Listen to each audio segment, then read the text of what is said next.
Salutări mele și bine v-am regăsit cu un nou episod.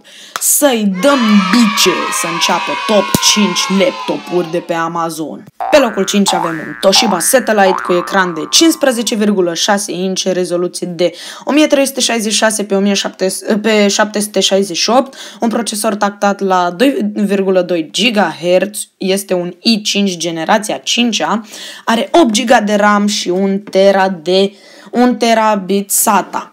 Are o placă video Intel HD Graphics, are un USB 3.0 și o durată a bateriei de până la 3 ore. Rulează Windows 8.1 și are o culoare neagră.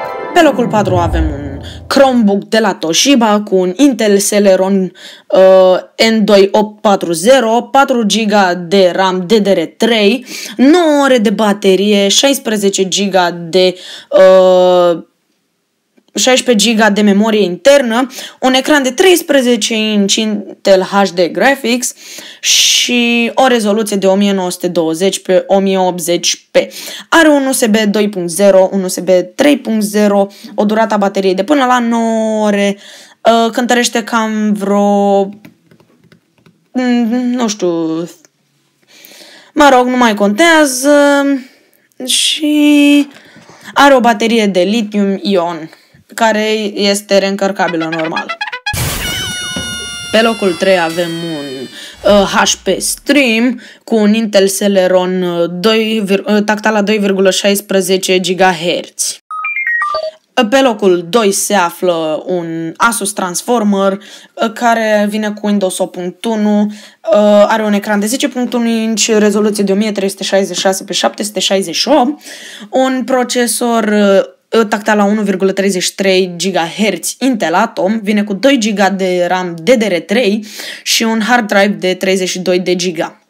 Are o placă video Intel HD Graphics și durata bateriei este în medie de 9 ore. După cum am mai spus, cred, vine cu Windows 8.1 preinstalat și are, dacă îl cumpărați, primiți Office 365. Pe locul 1 avem un Toshiba Satellite cu un Intel Celeron și o placă video Intel HD Graphics. Are un ecran de 15,6 inch, după cum am mai zis, un procesor Intel Celeron, are 4 GB de RAM și un hard drive de 500 de GB, vine cu Windows 8.1 și normal, după cum am mai zis, vine cu o baterie lithium-ion. Are o cameră HD front cam, are un microfon, Bluetooth 4.0 și Wi-Fi. Și cam atât a fost, dragii mei, nu uitați să vă abonați, să dați like, share și ne vedem în episodul următor. Nu vă spun despre ce va fi pe normal, trebuie să fie o surpriză.